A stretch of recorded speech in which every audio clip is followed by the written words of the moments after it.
Hello friends, welcome to రుచి వంటిల్లు. ఈ రోజు మనం టమాటా కారం చాలా టేస్టీగా ఎలా తయారు చేసుకోవాలో చూద్దాము. ఈ టమాటా కారాన్ని మనం 10 నిమిషాల్లో చాలా సింపుల్ గా ప్రిపేర్ చేసుకోవచ్చు. అన్నం, చపాతీ, దోశల్లోకి చాలా టేస్టీగా ఉంటుంది. చాలా త్వరగా చేసేసుకోవచ్చు. సో లేట్ చేయకుండా వీడియోలోకి వెళ్ళిపోదాం.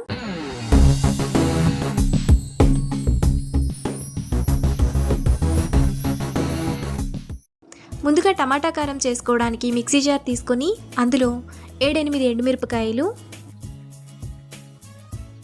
15 వెల్లుల్లి రెప్పలు, చిన్న చిన్న ముక్కలుగా కట్ చేసుకున్న పెద్ద ఉల్లిపాయ ఒకటి వేసుకొని మిక్సీ జార్ మూత పెట్టి మెత్తగా మిక్సీ వేసుకోవాలి. ఇలా వేసుకున్న తర్వాత అందులో అరకిలో టమాటాలను కడిగి ఇలా చిన్న చిన్న ముక్కలుగా కట్ చేసుకొని వేసుకోవాలి. ఇప్పుడు మిక్సీ జార్ మూత పెట్టుకొని మెత్తటి ప్యూరీలా మిక్సీ వేసుకోవాలి. టమాటా ప్యూరీని ఇక్కడ చూపిస్తున్నట్టు ఈ విధంగా వేసుకొని పక్కన పెట్టుకోవాలి. తరువాత స్టవ్ మీద ప్యాన్ పెట్టుకొని అందులో 2 టేబుల్ స్పూన్లు ఆయిల్ వేసుకోవాలి.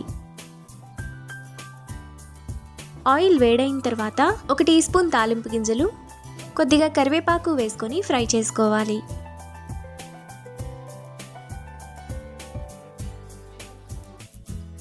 ఆవాలు చిటపట్లాడిన తర్వాత ముందుగా మనం మిక్సీ వేసుకున్న టమాటా ప్యూరీ,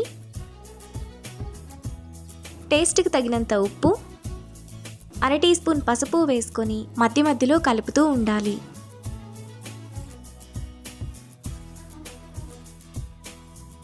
టమాటాను కంటిన్యూగా కలపాల్సిన అవసరం లేదు.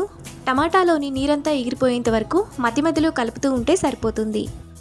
టమాటాలోని నీరంతా ఈ విధంగా ఎగిరిపోయిన తర్వాత ఆయిల్ అంతా సైడ్స్కు వచ్చేంత వరకు 2-3 నిమిషాల పాటు బాగా కలుపుకోవాలి.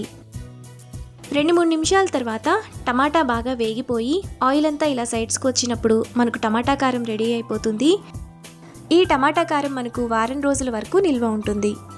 ఇప్పుడు ఈ కారాన్ని బౌల్లోకి తీసుకొని అన్నం, చపాతీ ఇంకా దోశ, ఇడ్లీలోకి సర్వ్ చేసుకుంటే ఎంతో టేస్టీగా సింపుల్గా చేసుకునే టమాటా కారం రెడీ.